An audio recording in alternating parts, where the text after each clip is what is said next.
Mission Walk, India's #1 most advanced rehabilitation and physical therapy center, Manikonda, Alkapur Road.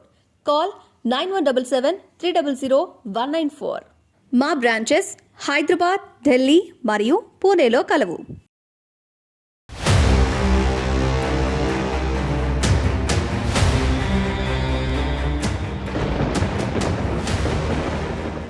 నమస్తే, welcome to the leader with Telugu రాజ్యం. ఈరోజు మనం ప్రొద్దుటూరులో ఉన్నాం. ప్రొద్దుటూరు నియోజకవర్గంలో అటు కూటమి తరపు నుంచి టీడీపీ అభ్యర్థిగా, అలాగే ఇటు వైసీపీ తరపు నుంచి వైసీపీ అభ్యర్థి ఇద్దరి మధ్య కూడా పోటాపోటీగా ప్రచారాలు అయితే కొనసాగుతూ ఉన్నాయి. మరి ఈరోజు మనం ప్రొద్దుటూరు నియోజకవర్గం నుంచి టీడీపీ ఎమ్మెల్యే క్యాండిడేట్గా నిలబడిన సీనియర్ మోస్ట్ రాజకీయ నేత నంద్యాల వరదరాజుల రెడ్డి గారి ఇంటి దగ్గరికి వచ్చేసాము. మరి ఆయనతో మాట్లాడి అసలు ప్రొద్దుటూరులో ఆయన ఉన్నప్పుడు 1985 నుంచి చూసుకుంటే ఆయన వరుసగా 5 సార్లు ఎమ్మెల్యేగా గెలిచి ఇక్కడ ఎంతో అభివృద్ధిని చేశారు. అయితే ఇప్పుడు మళ్ళీ పోటీకి సిద్ధం అంటున్నారు. మరి ఈసారి ఎలక్షన్స్లో టీడీపీ ఎమ్మెల్యేగా వరదరాజుల రెడ్డి గారు అయితే ఎలాంటి అభివృద్ధి చేస్తారు, వారితో మాట్లాడి తెలుసుకుందాం పదండి. నమస్కారం సార్. నమస్తే అండి. ద లీడర్ విత్ తెలుగు రాజ్యం కార్యక్రమానికి స్వాగతం సార్. మీకు ముందుగా మిమ్మల్ని కలవడం అయితే నాకు చాలా ఆనందంగా ఉంది. అంటే ఇంత సీనియర్ మోస్ట్ పొలిటీషియన్ నేను ఫస్ట్ టైం చూస్తున్నాను. అందులోనూ మీరు చాలా యాక్టివ్గా కూడా కనిపిస్తున్నారు. మళ్ళీ రాజకీయాల్లోకి వచ్చారు, ప్రజల్లోకి ఎంతో యాక్టివ్గా వెళ్తూ ఉన్నారు. మీ కార్యక్రమాలన్నీ కూడా ఎలా జరుగుతున్నాయి సార్ ప్రచారంలో భాగంగా? ఇప్పుడు యాక్టివ్గా ఉండేదానికి కారణము, నేను పల్లెలో ఉంటా, మంచి గాలి వెలుతురు ఉంటుంది. నేను చిన్నప్పటి నుంచి వ్యవసాయం చేసిన, నేను రాజకీయాలకి వచ్చేంత వరకు కూడా గ్రామ మున్సిపల్గా పనిచేస్తామన్నా, బాగా తిరిగేవాడిని.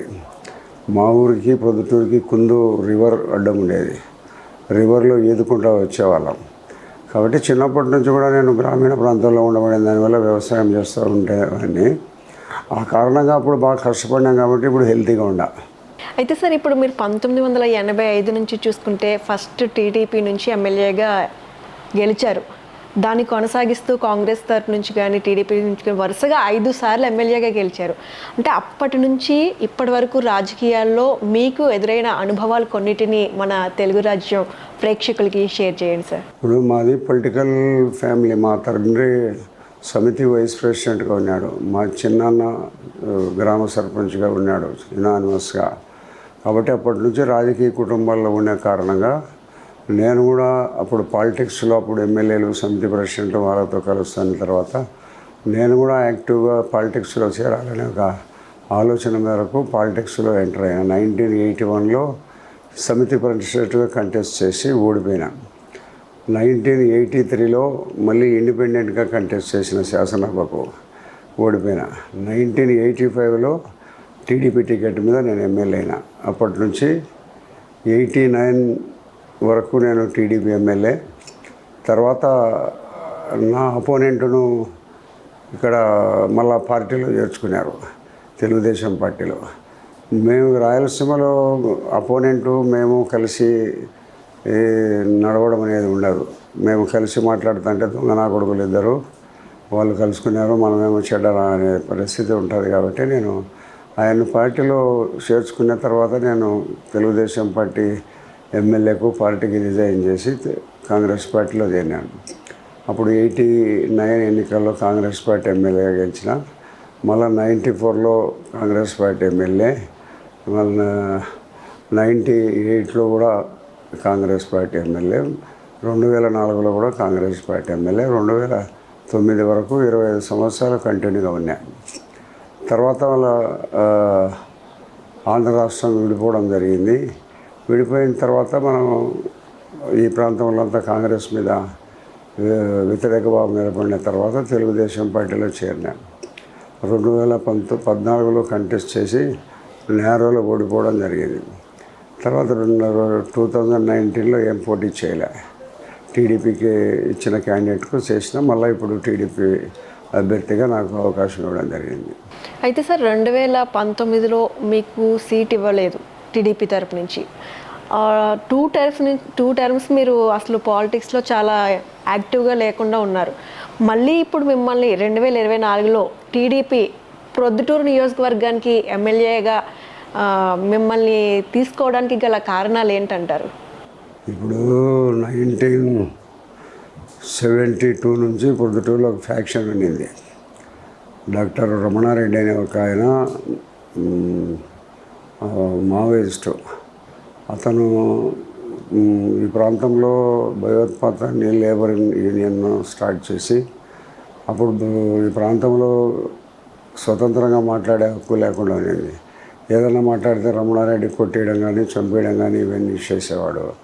ఆ కారణంగా ఇక్కడంతా భయోత్పాత పరిస్థితులు ఉండబడినాయి. అప్పుడు మేము కూడా ఫ్యాక్షన్లో ఇన్వాల్వ్ అయ్యి జైళ్ళలో పడి చాలా కేసులు నడుపుకుంటే కేసులు ఒక 10 సంవత్సరాలు కేసులతోనే సతమతం అయితే పోయి మళ్ళా అతను ఇన్యాక్టివ్ అయిపోయిన కారణంగా నేను యాక్టివ్గా ఎమ్మెల్యేగా ఉన్నాను. అప్పుడు పరిస్థితులు 1985 నుంచి 2009 వరకు ప్రొద్దుటూరులో శాంతియుత వాతావరణం ఉండేది.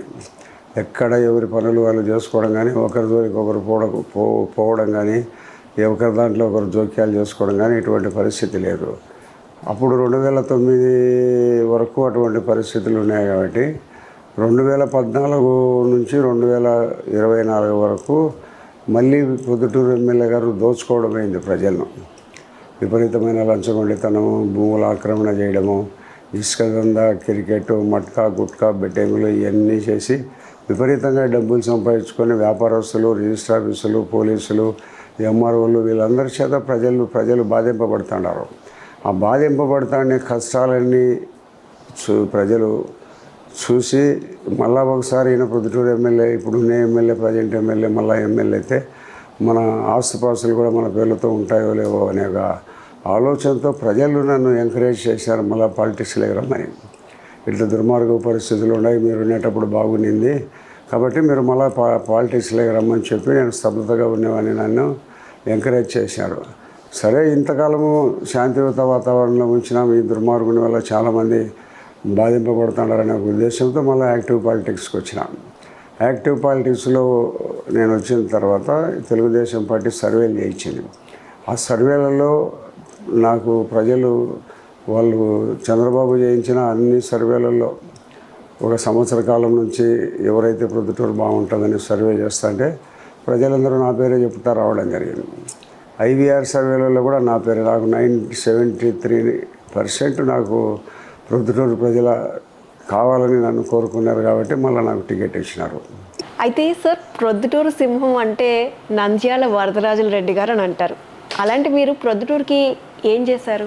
చాలా డెవలప్మెంట్ చేసిన, రోడ్లు విస్తీర్ణం చేసినాం, పల్లెల్లో అంటే టోటల్ బ్లాక్ టాప్ రోడ్లు వేసేసినాం, ప్రతి ఊరికి బస్సులు ఉన్నాయి, స్కూల్స్ ఉన్నాయి, మంచినీరు ఉంది, కరెంట్ ఉంది, అన్ని గ్రామాలకు బస్సులు పోతాయి. రింగ్ రోడ్లు ఏర్పాటు చేసినాం, ఒక ఇంజనీరింగ్ కాలేజీ, ఒక వెటనరీ కాలేజీ, మున్సిపాలిటీకి పైప్ లైన్ తీసుకొని వచ్చి శాశ్వత నీటి సమస్యను పరిష్కారం చేసినాం. చాలా ప్రతి హౌసింగ్ బోర్డులో చాలా కాలనీలు కట్టినాం. అమృతానగర్ అని ఒక పెద్ద టౌన్షిప్, ఈశ్వరి నగర్ అనేది ఒక పెద్ద టౌన్షిప్, యానాది కాలనీ అనేటి ఒక పెద్ద పొద్దుటూరు అనుకొని దాదాపు 1000 ఇళ్ళు ఉన్నాయి. చాలా డెవలప్మెంట్ చేసినాం. నేను ఎప్పుడూ 24 అవర్స్ పాలిటిక్స్. నేనేమి వ్యవసాయం ఏదన్నా కూడా నా భార్య వాళ్ళు చూసుకుంటారు, నా కొడుకు వాళ్ళు. కాబట్టి నేను ఉదయం లేచినప్పటి నుంచి పాలిటిక్స్లోనే ఉంటాను. పాలిటిక్స్లో ఎవరైనా నా దగ్గరికి వస్తే వాళ్ళతో కూర్చోబెట్టి మాట్లాడి ఒక కాఫీ ఇచ్చి వాళ్ళ పనులు ఏమైనా ఉంటే చేసిపోయేవాడిని. ఇప్పుడు ఈ ఎమ్మెల్యే గారి టైంలో పోలీసులు, తహసీల్దారులు, అదే మాదిరిగా ఈ రిజిస్టర్ ఆఫీసులో నా భూమిని ఒకరికి అమ్మాలంటే రిజిస్టర్ ఆఫీస్కి పోయి కొన్నోడు అమ్మినోడు పోతే సబ్ రిజిస్ట్రార్ ఎమ్మెల్యే గారితో మాట్లాడమంటుంది. మా భూమి అమ్ముకునేదానికి కొనుక్కునేదానికి ఎందుకు మాట్లాడాలంటే ఎంత మాట్లాడితేనే రిజిస్టర్ అంటాడు. మేము పోయి మాట్లాడితే ఇది టౌన్ అనుకొని ఉంది కదా, ఎకరాకి 20 లక్షలు నాకు అంటాడు. ఇటువంటి దుర్మార్గపు చర్యల వల్ల ఆయనకు వ్యతిరేకత వచ్చి నాయన కావాలని కోరుకుంటున్నారు. అంటే మీరు ఇప్పుడు అనేది ఏంటి అంటే ఈ ప్రభుత్వంలో కరప్షన్ ఎక్కువైపోయింది అని అంటున్నారు. 100% స్టేట్ గవర్నమెంట్లోనే విపరీతమైన కరప్షన్, లంచగొండితనం దోచేస్తున్నారు. ఎమ్మెల్యేలు, ఎంపీలు, మంత్రులు ఎవరి ఇష్టం వచ్చినంత వాళ్ళు తినేస్తున్నారు. లక్షల కోట్లలో. ఓకే సార్, ఇప్పుడు ఆంధ్రాలో టీడీపీ ప్రభుత్వం వచ్చి ఇక్కడ మీరు ప్రొద్దుటూరు ఎమ్మెల్యేగా అయితే గెలిస్తే ఇవన్నిటిని ఎలా మార్చాలనుకుంటున్నారు? ఒక 10 రోజుల్లో మార్చేస్తా. పవర్కు అందరూ దాసోహం అంటారు. పవర్కు అనేవాళ్ళు ఇప్పుడు స్టేట్ గవర్నమెంట్ కూడా కేంద్ర ప్రభుత్వంతో పొత్తు పెట్టుకున్నారు. కారణం కేంద్ర ప్రభుత్వం అధికారంలో ఉంటే కొంత ఇన్ఫ్లుయెన్స్ చేస్తారు రాష్ట్రంలో. ఆ ఇన్ఫ్లుయెన్స్కు జరగకుండా ఉండాలనే ఇప్పుడు స్టేట్ గవర్నమెంట్, టీడీపీ గవర్నమెంట్ బీజేపీతో పొత్తు పెట్టుకునింది. అయితే సార్, ఇప్పుడు మీరు చెప్తున్నారు ఇక్కడ అవినీతి ఎక్కువైంది, కరప్షన్ ఎక్కువైంది అని. అయితే గత 2 సార్లుగా ఎమ్మెల్యేగా గెలిచిన రాచమల్లు గారు హ్యాట్రిక్ కొట్టాలని చూస్తున్నారు 3వ సారి గెలిచి. మీరు ఎలాంటి వ్యూహం రెడీ చేస్తున్నారు? అంటే ఆయన మీ శిష్యుడే, అసలు గురు శిష్యుల మధ్య వారు ఎలా ఉండబోతుంది అనేది కూడా బయట టాక్ నడుస్తుంది. ఇప్పుడు రాజకీయాలలో నాకు ఎక్కువ అనుభవం ఉంది. ప్రజలందరూ నన్ను కావాలని కోరుకుంటున్నారు. వాళ్ళు కోరుకున్న ప్రజలందరూ నన్ను వాళ్ళే గెలిపించుకుంటారు. ప్రస్తుత పరిస్థితుల్లో ఈ ప్రాంతంలో దౌర్జన్య సంఘటనలు, మమ్మల్ని దోపిడీ చేసే వ్యక్తులు ఉండకుండా మంచి వాళ్ళు కావాలా, నిజాయితీ పరులు కావాలని కోరుకుంటున్నారు. నాకు ఎన్ని సంవత్సరాలలో నన్నే కావాలని కోరుకునేదానికి కారణం ఏముందంటే ప్రజలు 100% ఆనెస్ట్. ఎక్కడ కూడా చేయించేది ఉండదు. నా 10 రూపాయలు నా సొమ్ము ఏదైనా పెడతానే తప్పక ఎవరి దగ్గర ₹1 ఆశించను. 1 సెంటు భూమి ఎక్కడ ఆక్రమణ చేయను. ఒక తప్పు చేయకుండా జీవించే దాని మీదనే ప్రజలు నన్ను కావాలంటాడు. మాకు అటువంటి నాయకత్వం ఉంటే మేము మా వ్యాపారాలు కానీ మా పనులకు కానీ ఎలాంటి ఇబ్బంది ఉండకుండా జాగిపోతుందనే కోరిక ప్రజలది. అందుకు అనుగుణంగా నేను నడుచుకుంటాను కాబట్టి నన్ను కావాలని కోరుకుంటున్నారు. అయితే సార్, ఇప్పుడు సిట్టింగ్ ఎమ్మెల్యేగా ఉన్న రాచమల్లు గారు చెప్తున్నది ఏంటంటే 400 కోట్లతో అభివృద్ధి చేసాం ప్రొద్దుటూరుకి అని చెప్తూ ఉన్నారు. నిజంగా అంత అభివృద్ధి జరిగిందా ప్రొద్దుటూరులో? మాటలకు చేతలకు పొంతన ఉండదు. కాబట్టి ఏం చేసినా పోయిన 2004 నుంచి 19 వరకు అపోజిషన్ ఏం లేదు. 2019 నుంచి 2024 వరకు ₹1,000 కోట్ల సంపాదించుకునేది ఆయన అభివృద్ధి. సార్, మీరు అప్పుడు చూసిన రాజకీయాలకు ఇప్పుడున్న రాజకీయాలకు తేడా ఏంటి? రాజకీయాల్లో చాలా తేడా ఉంది. అప్పుడు ప్రజలు నిజాయితీగా ఉండేవాళ్ళు, నాయకులు నిజాయితీగా ఉండేవాళ్ళు, నిజాయితీగా ఉండే నాయకులను గౌరవించేవాళ్ళు. ఇప్పుడు కొంత మారిపోయింది. అప్పుడు పరిస్థితులకు ఇప్పుడు పరిస్థితులకు చాలా తేడాలు ఉన్నాయి. నిజాయితీ తగ్గిపోయింది. మనం ఏదన్నా హానెస్ట్గా చేసినా కూడా వాళ్ళ అవసరాల కోసం మన అవసరాల కోసం వాళ్ళు కావాలంటే ఏదో ఎక్స్పెక్ట్ చేయడం జరుగుతుంది. అయితే సార్, మీరు అన్నారు రాజకీయాలు భ్రష్టు పట్టిపోయాయి అని ఒకసారి. మరి అటువంటి భ్రష్టు పట్టిపోయిన రాజకీయాల్లోకి మళ్ళీ తిరిగి ఎందుకు వచ్చారు? వదిలేస్తే నాకెందుకు లేమని అంటే ఎక్కడికి పోతుంది? నేనున్నాను. నేను అడ్డుకట్ట వేయాలనే ఆలోచన ఉంది. నాకు అడ్డుకట్ట వేయాలనే ఆలోచన ఉంది. నాకు దేవుడు ఏదో ఆరోగ్యాన్ని ఇచ్చినాడు.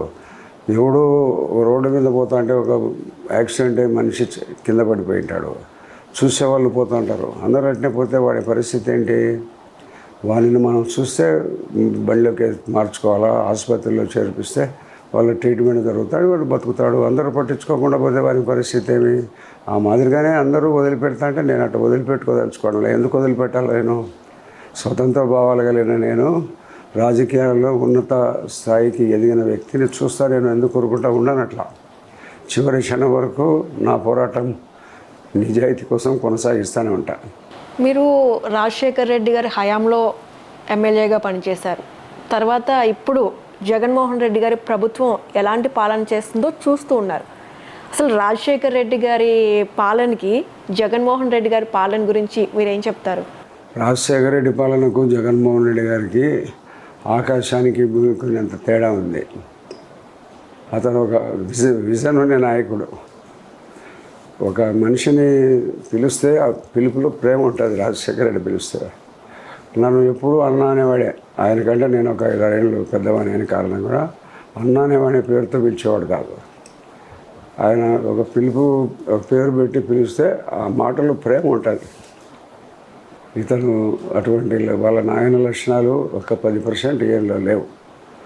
విపరీతమైన డబ్బు దోపిడీ, అహంభావం, నేనే గొప్పవాడిని, నాకు అందరూ తక్కువే, అని కొంచెం అహం అనేది విపరీతంగా పెరిగిపోయిన కారణంగా నేను ఏదో పెద్ద దైవాంశ సంభూతిని అని అనుకుంటున్నాడు. వాళ్ళ నాయనతో ఇతనికి ఓట్లు వచ్చినాయని అతను అనుకోవడం లేదు. సార్, ఇప్పుడు చంద్రబాబు నాయుడు గారు టీడీపీ బీజేపీ జనసేన కూటమిగా ఏర్పడి పోటీ చేస్తున్నాయి.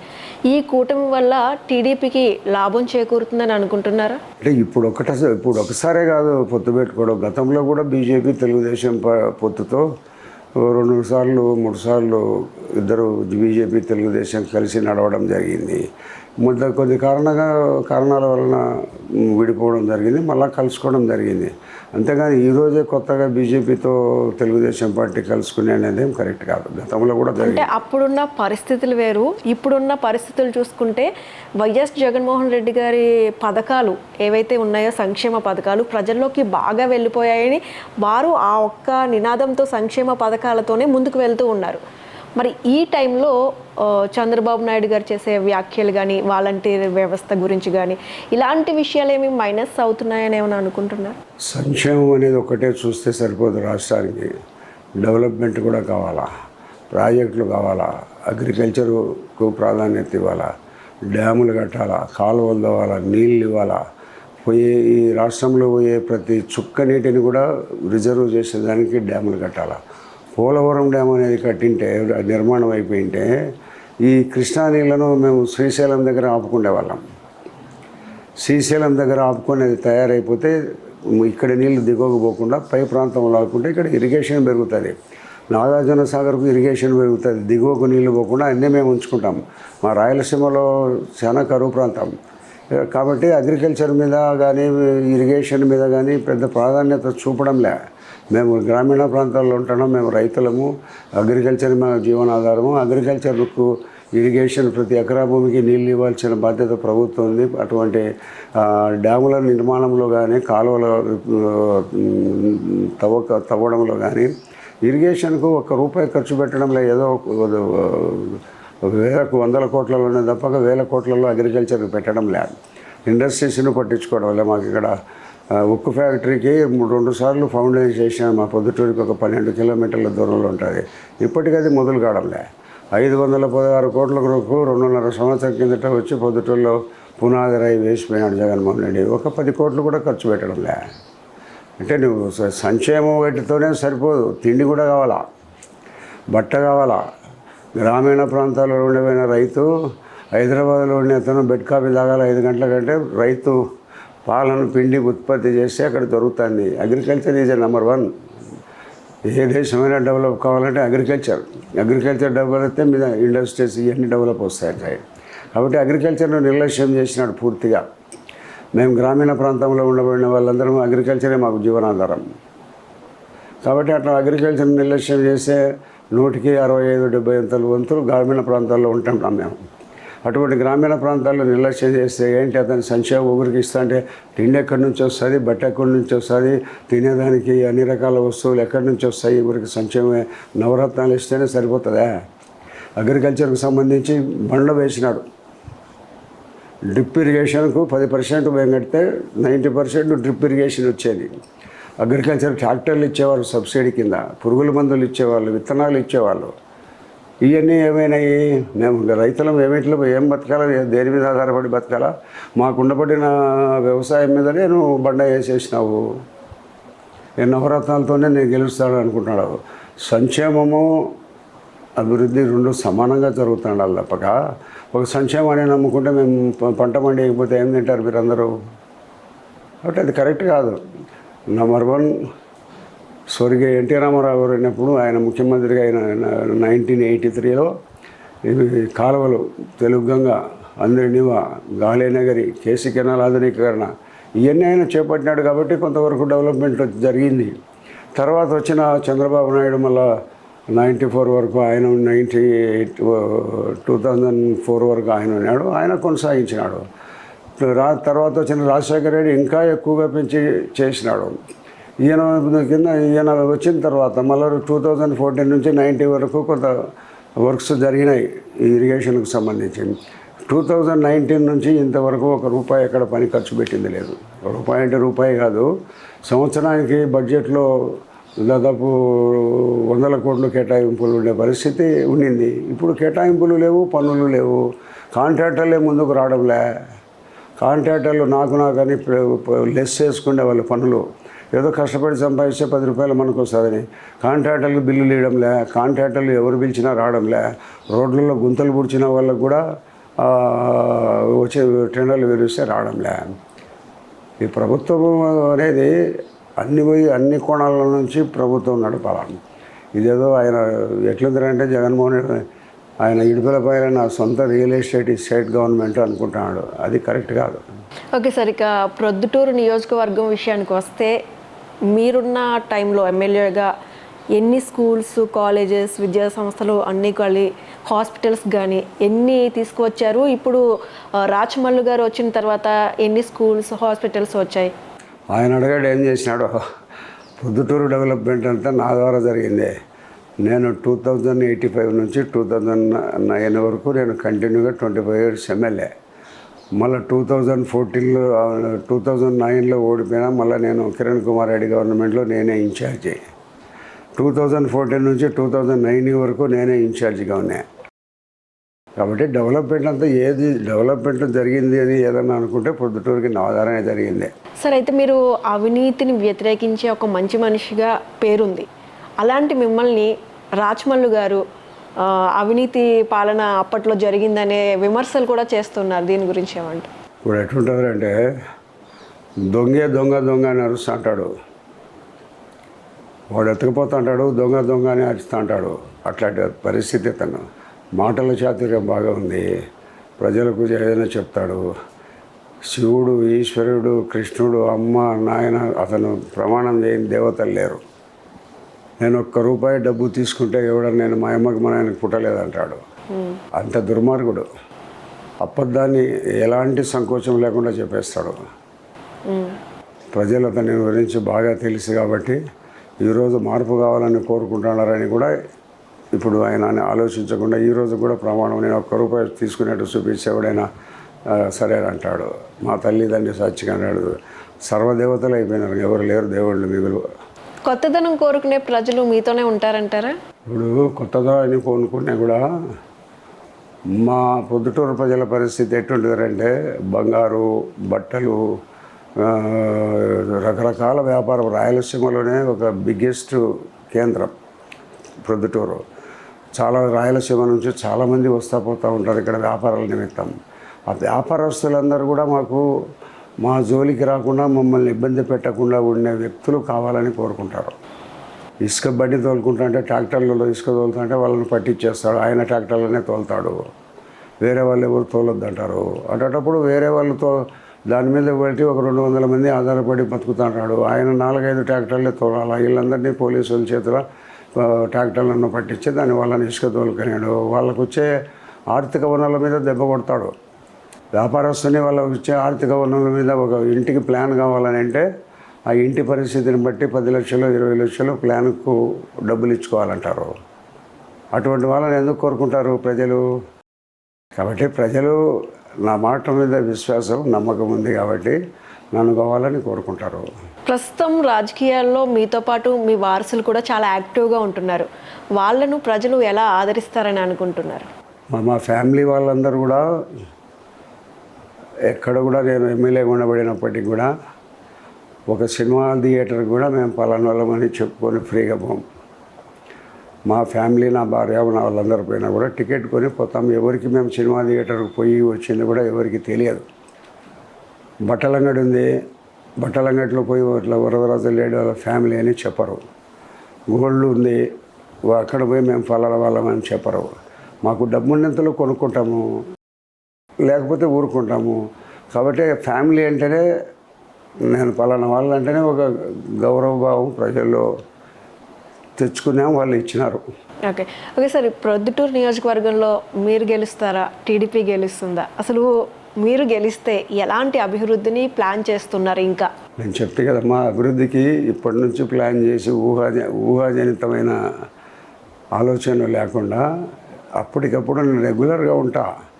వనరుల పరిస్థితిని బట్టి అభివృద్ధి చేస్తా. నేనేం చెప్పాను కదా, నేను వ్యాపారానికో కాంట్రాక్టర్కో వెళ్ళిపోయి ఊళ్ళో లేకుండా ఉండేవాని కాదు. ఏదైనా హైదరాబాద్, గతంలో అంటే హైదరాబాదు, ఇప్పుడైతే విజయవాడ ఏదైనా పనుల నిమిత్తం పోతే తప్పక, అసెంబ్లీ సమావేశాలు, మిగతా మీటింగ్లో ఏదైనా పోతే తప్పక నిరంతరం ఇక్కడ ఉంటాను. అంటే చంద్రబాబు నాయుడు గారితో ఏమన్నా మాట్లాడి ఏమైనా కొత్త అభివృద్ధి అనేది అంటే హాస్పిటల్స్ కానీ ఇలాంటివి ఏమన్నా తీసుకురావాలనుకుంటున్నారా? ఇప్పుడు చంద్రబాబు నాయుడు గారు 30వ తారీఖున ప్రొద్దుటూరుకి వచ్చినారు పోయిన నెల. అప్పుడు వచ్చినప్పుడు ఒక మెడికల్ కాలేజీ ఇస్తానని చెప్పినాడు. ఇక్కడ 351 బెడెడ్ ఆసుపత్రి ఉంది. నువ్వు ఇక్కడ ఉండబడిన ప్రొద్దుటూరుకి 351 బెడెడ్ ఆసుపత్రికి మెడికల్ కాలేజ్ ఇవ్వాలా. కానీ 100 పడకలున్న పులివెందులకు మెడికల్ కాలేజీని తీసుకున్నాడు జగన్మోహన్ రెడ్డి గారు. ఇక్కడ ఒక మెడికల్ కాలేజ్ కావాలని కోరుకున్నాము. ఒక శాశ్వత మంచినీటి పరిష్కారం చేయాలనుకుంటున్నాము. ఇవన్నీ ఆలోచనలు దండిగా ఉన్నాయి. ఆర్థిక పరిస్థితులను బట్టి చేస్తాము. ఓకే సార్, ఫైనల్గా ప్రజలకి మీ తరపు నుంచి మీకు ఓటు ఎందుకు వేయాలో ఒక్కసారి మీరు ప్రేక్షకులకి చెప్పేసేయండి. శాంతియుత వాతావరణం కావాలని, ఉండాలని వాళ్ళు కోరుకుంటున్నారు. దాన్ని నేను వాళ్ళకి ఇస్తాను. శాంతియుత వాతావరణము ఏ వ్యాపారస్తునికి ఎక్కడ ఎవరి వల్ల కూడా పోలీసు కానీ ఇంకొకరు కానీ ఎవరి వల్ల ఎలాంటి ఇబ్బంది లేకుండా నేను చూస్తాను. కాబట్టి నేను ఓటు వేయమని అడుగుతున్నాను. ఇప్పుడు మాదిరి కరప్షన్ ఎమ్మెల్యేస్, ఈ కరప్షన్ గవర్నమెంట్ ఉండదు అని చెప్తున్నాను.